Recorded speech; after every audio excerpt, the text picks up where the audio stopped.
선생님 프롬프트라는 말 들어보셨어요? 프로그래밍에서 들어봤습니다. 대선 선생님과 제가 어렸을 때 이제 컴퓨터 학원을 다녔었거든요. 당시로서는 굉장히 빠른 시기였죠. 지금으로서는 상상도 할 수 없는 육중한 컴퓨터, 베이직 언어를 배웠던 게 엊그제 같은데 네. 그때 프롬프트라는 말을 맨 처음 들었어요. 프롬프트 좀 더 쉽게 설명을 해주세요. 컴퓨터가 어떤 입력을 받아들일 준비가 됐다. 그리고 입력하는 그런 첫 문장을 아마 프롬프트라고 말하는 걸로 알고 있습니다. 이 프롬프트 최근에 각광을 받는 이유, AI 시대 인공지능 문과생들은 어떤 일을 할 것인가 굉장히 고민들이 많거든요. 네. 블로그나 네. 글도 대신 써주고 기존의 문과생들의 어떤 창작의 영역도 이제 챗 GPT라는 게 나와서 이제 여러 가지 텍스트를 작성을 해주는데 문과생들이 가질 수 있는 직업 중에 하나 대안으로 제시된 게 AI 프롬프트 엔지니어. 맞아요. 이게 뭐 하는 직업입니까? 그러니까 이 프롬프트 엔지니어는 이용자가 원하는 답을 낼 수 있도록 대화체 명령어인 프롬프트를 작성을 대행해주는 이런 직업입니다. 저희가 얼마 전에 제가 근무하고 있는 기관에서 초등학교, 중학교, 고등학교 교장 선생님들 대상으로 이제 특강을 했어요.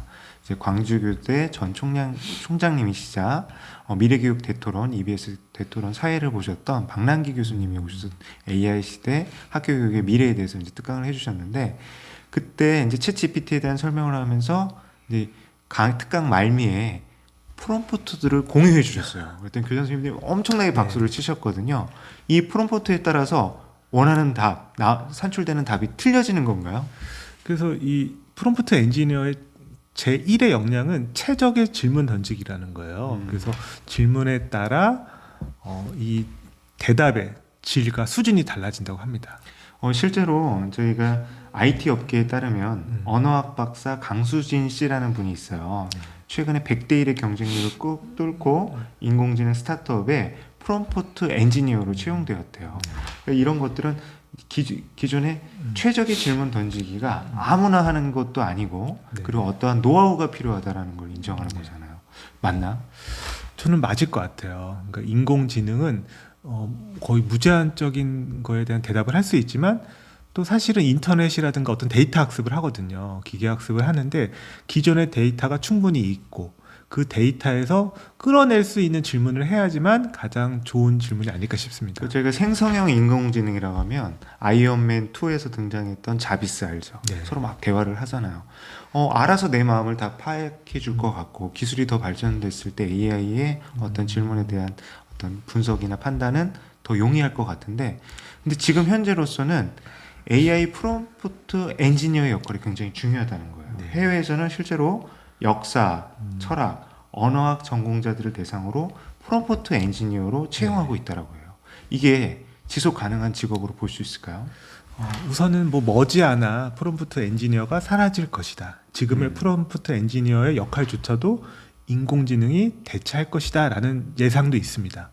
그러니까 지금까지 이제 엔지니어라고 하면 코딩 언어, 예를 들어서 파이썬과 같은 프로그래밍 언어를 이해하는 엔지니어들의 영역이라고 봤는데 지금 현재로서는 언어학적인 그리고 사회 인문학적인 지식을 갖고 있고 또 유용한 프롬프트를 만들 수 있는 문과의 학생들, 문과 직군의 어떤 전문가들이 지금 채용되고 각광을 받고 있단 말이에요.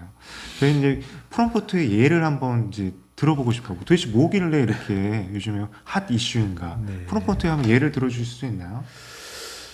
글쎄요. 제가 갑자기 질문을 하시니까 근데 예를 들긴 좀 조심스러운데요. 이 질문에 있어서 조건이나 범위를 좀 정해주면 인공지능의 대답이 좀 더 원하는 쪽으로 좀 이렇게 나오더라고요. 그래서 바드나 이제 구글 바드나 챗 GPT 써보셨죠? 써봤습니다. 혹시 유용한 이제 어떠한 프롬프트를 넣었을 때 유용한 자료, 활용할 수 있는 자료들을 이제 끌어내셨어요? 우선은 근데 질문이 되게 중요하다. 그러니까 이렇게 일반적인 질문에는 일반적인 대답을 하고 내가 어떤 측면에서 분석을 하기를 원한다고 한다면 그 측면의 조건을 걸어서 근데 우리나라의 인구 감소 대책을 어느 나라와 비교해서 분석해 주시오. 혹은 과거 우리나라 몇십 년 동안의 인구 변동과 연관지어 분석해 주시오. 혹은 출산율의 변동이 끼치는 영향은 무엇 그 밖에 또 무엇이 있을까요? 이렇게 좀 구체화하는 게 필요할 것 같아요. 너무 열린 주제보다는 조건과 변수와 그리고 의도한 결과를 프롬프트로 써내야 된다는 거잖아요. 그렇죠. 그런 부분들이 사실은 이제 아무나 쉽게 할 수 있다라기보다는 축적된 노하우가 필요한 것 같기는 해요. 그래서 그런 프롬프트를 사실은 그 개발사에서 이제 만들어서 공유해주면 되는 거 아닌가요? 그러니까 저는 인공지능 시대 뭐 생성형 AI라고 하지만 이래서 또 지식이나 이런 기본적인 학습이 중요한 것 같아요.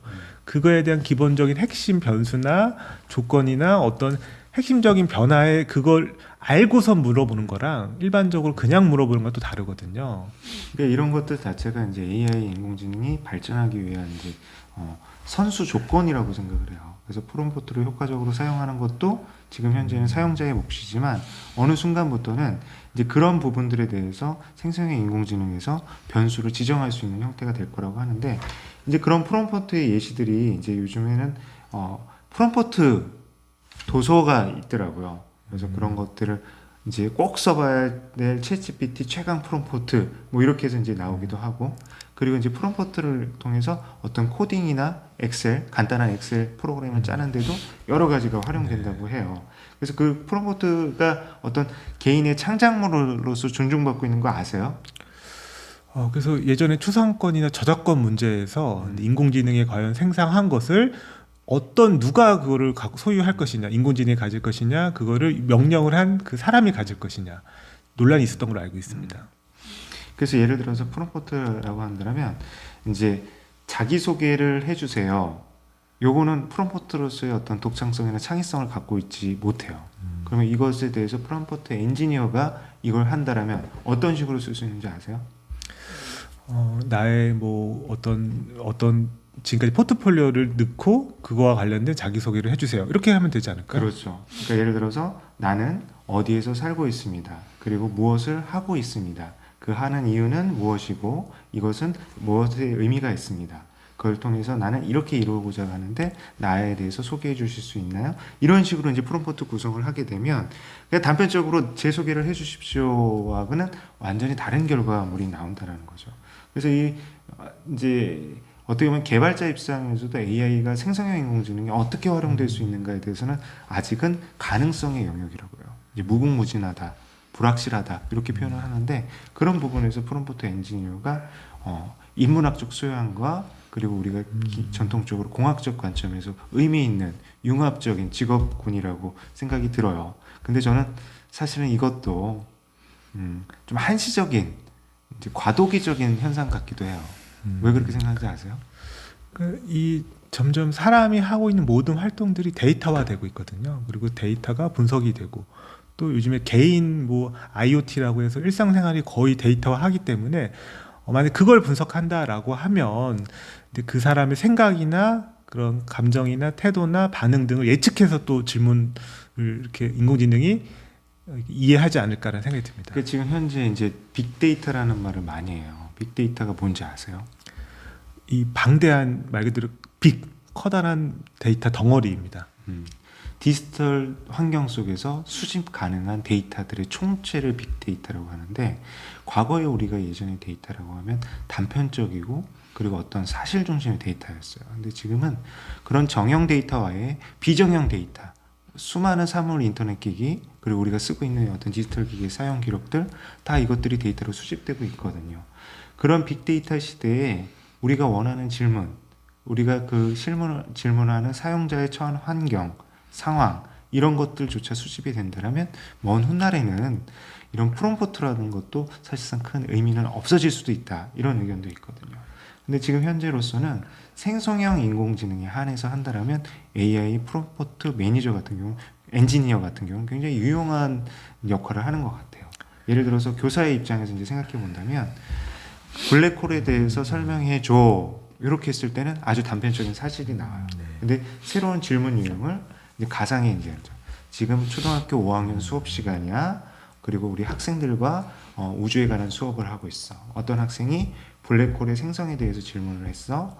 이것을 학생들의 눈높이에서 설명한다면 어떻게 설명할 수 있을까? 라는 질문을 했을 때는 완전히 틀린 답이 나오는 거예요. 그런 것처럼 우리가 기본적으로 이것들을 소양이라고 저는 말하고 싶어요. 디지털 리터러시, 디지털 소양이다. 그리고 지금은 그것들이 어떤 새로운 영역처럼 느껴지고 있지만 앞으로 미래에는 우리 학생들이 갖춰야 될 기본적인 소양처럼 될 것이다. 이렇게 생각이 들어요.